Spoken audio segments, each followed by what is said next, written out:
Dengan sabarnya per pekan ngadepin malesnya antum, ngadepin ngantuknya antum, tapi dia sabar. Ngajarkan fikih buat antum, ngajarkan akidah buat antum, ngajarkan manhaj buat antum. Itu ustadz yang sesungguhnya, bukan ustadz yang datang bulanan, parkirnya ramai, ini ustadz top. Enggak, ustadz top itu adalah ustadz yang sabar menghilangkan kebodohan yang ada pada kepala antum. Nah itu ustadz yang sesungguhnya itu. Antum pegang baik-baik.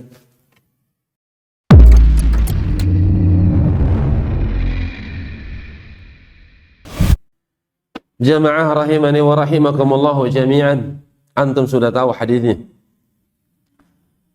Ittala alaina rajulun syadidu bayadi thiyabi syadidu sawadi sya'ar la ya'rifu minna ahadun atau la yura alaihi atharus safar wa la ya'rifu minna ahadun hatta jalasa ila Nabi sallallahu alaihi wasallam. Hadis Jibril datang ta'lim kepada Nabi sallallahu alaihi wasallam pakai baju putih bersih keren. Rambutnya tertata rapi, hitam. Tampangnya nggak ngantukan, tampangnya seger, bukan wajah safar. Wajah safar gimana? Nggak enak dipandang kan? Coba orang safar, antum lihat orang safar, rambut nggak tertata, peci miring-miring kan gitu, baju lecek, aroma nggak terjaga, belum lagi mangap tidur kan gitu, muka penuh dengan minyak. Ini kan wajah safar. Jibril ingin mengajarkan kepada kita bagaimana sih cara ta'lim yang benar. Kan itu di akhir hadis dikatakan, Fa'innahu Jibril atakum yu'allimukum dinakum. Itu tuh Jibril datang kepada kalian ingin mengajarkan untuk urusan agama kalian. Bagaimana caranya ta'lim? Tuh pakaiannya syadid, bayadis thiyab, putih banget. Syadid, sawadis sya'ar, rambutnya hitam banget, klimis. La yura alaihi atharus safar. Wajahnya itu nggak menampakkan wajah safar. Orang safar kan capean, orang safar kan ngantukan, orang safar kan bosanin, pegelan. Bentar-bentar boyo, bentar-bentar banyak gerak.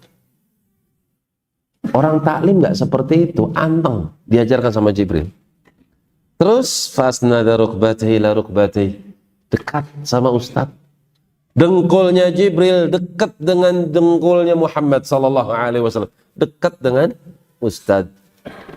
Ini diantara sebab suksesnya seorang santri manakala dia belajar dengan ustadznya, dekat dengan ustadz.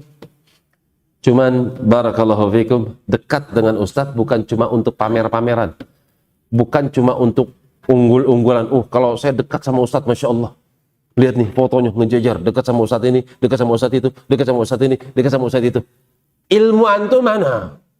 Itu intinya. Bukan cuma foto antum, ini, Anda bisa dekat sama ustadz, jalan bareng sama ustadz, ketawa bareng sama ustadz, bangga dia dengannya. Ini satu hal yang tidak saya nasihati. Dekat dengan ustadz itu bukan cuma itu. Dekat dengan ustadz ketika seorang bisa menyempurnakan kekurangan dari pembelajarannya di majelis. Anak kurang paham ustadz. Punya nomor ustadz. Kenapa? Dekat dengan ustadz. Ustadz nanya ini, ustadz nanya itu. Itu yang kalau bisa diterapkan, dekat sama ustadz, dijadikan sebagai jembatan untuk memahami sesuatu yang belum dia pahami secara sempurna. Itu fungsinya ustadz. Dan ketika antum sudah punya ustadz dan dia sabar, duduk di hadapan antum, mengajarkan akidah, antum gak paham, diulang lagi.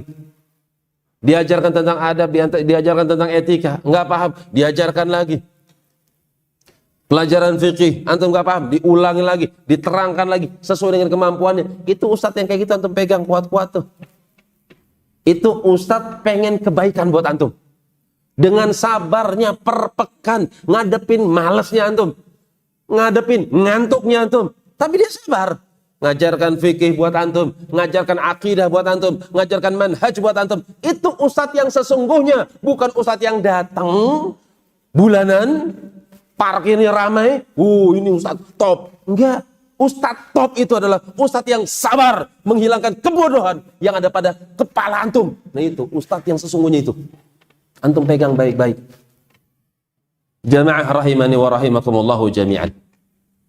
Kadang ini bukan saya nggak curhat, masya Allah, taklim kok curhat. Saya sangat menyayangkan saja. Afwan, Kalau ustadz dari luar datang, wah kayak raja. Kamu agung, Masya Allah. Ustadz yang pekanan tuh, ustadz yang tiap hari itu, Masya Allah, biasa-biasa aja. Nggak ada kemuliaan. Ini di sebagian tempat seperti itu. Perhatiannya kurang.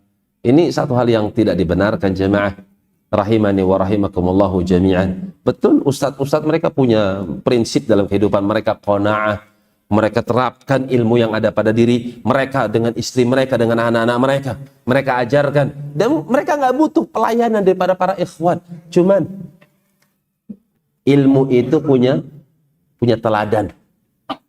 Santri itu dituntut untuk melayani ustadznya, sebagaimana para sahabat radhiyallahu taala anhum melayani nabinya. Sebagaimana mereka para ulama melayani ustadz-ustadznya. Sekelas Ahmad bin Hambal saja, rahimahullahu ta'ala, ketika sedang duduk sama Yahya bin Ma'in, lewat Syafi'i rahimahullahu ta'ala dengan kudanya, dengan bighalnya, beliau lompat langsung nuntun, megang tali kekangnya, nganterin Imam Syafi'i. Imam, Anda mau kemana? Saya antar. Masya Allah. Yahya bin Ma'in sampai cemburu ngelihat Ahmad bin Hambal. Biarkan dia ya Ahmad, rahimahullahu ta'ala, karena sepantar, usianya sepantar. Tapi Syafi'i ustadznya Ahmad bin Hambal. Tapi lihat Ahmad bin Hambal dengan sabar nuntun kudanya, bighalnya Imam Asy-Syafi'i rahmatullah alaih. Wajar kalau beliau mendapatkan sekian banyak cabang daripada teladan ilmu. Ilmunya bisa merubah etikanya. Tuh, dekat dengan ustadz fungsinya itu. Bukan cuma ikut pamer, ikut terkenal, ikut viral, duduk di majelis ustadz-ustadz. Lah, bukan seperti itu. Belajar itu dekat sama ustadz supaya antum lebih paham dibandingkan dengan orang yang nggak dekat sama ustadz. Itu intinya. Supaya antum paham tentang urusan agama antum. Karena antum bakal ditanya. Setiap urusan akan ditanya. Kullukum mas'ulun. Setiap antum itu akan ditanya. Lah kalau antum beramal dan ternyata tidak dibangun di atas ilmu, apa enggak ngeri pertanyaannya? Jamaah rahimani wa rahimakumullah. Pentingnya belajar dengan talaqi, belajar dengan ustadznya. Ada ustadz datang bawa ilmu, Masya Allah, catat baik-baik.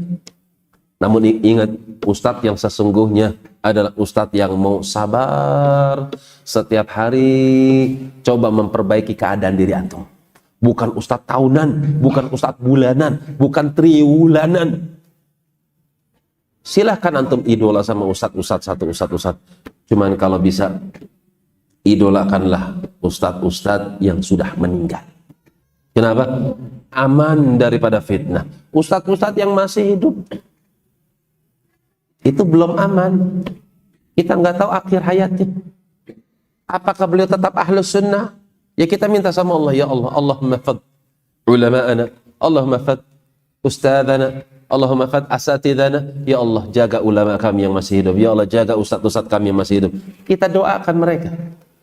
Cuman kalau antum bertawala dan antum mengidolakan, antum ngefans dengan ustadz yang masih hidup, silahkan, tapi jangan kebablasan. Kenapa? Karena dia nggak aman.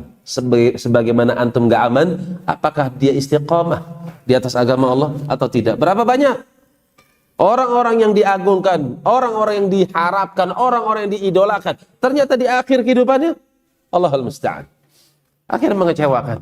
Karena itu, in kunta labudda, kalau emang antum kudu harus bertaulah dan suka ngefans, fabil mayyit, maka ngefanslah dengan para ulama yang sudah meninggal.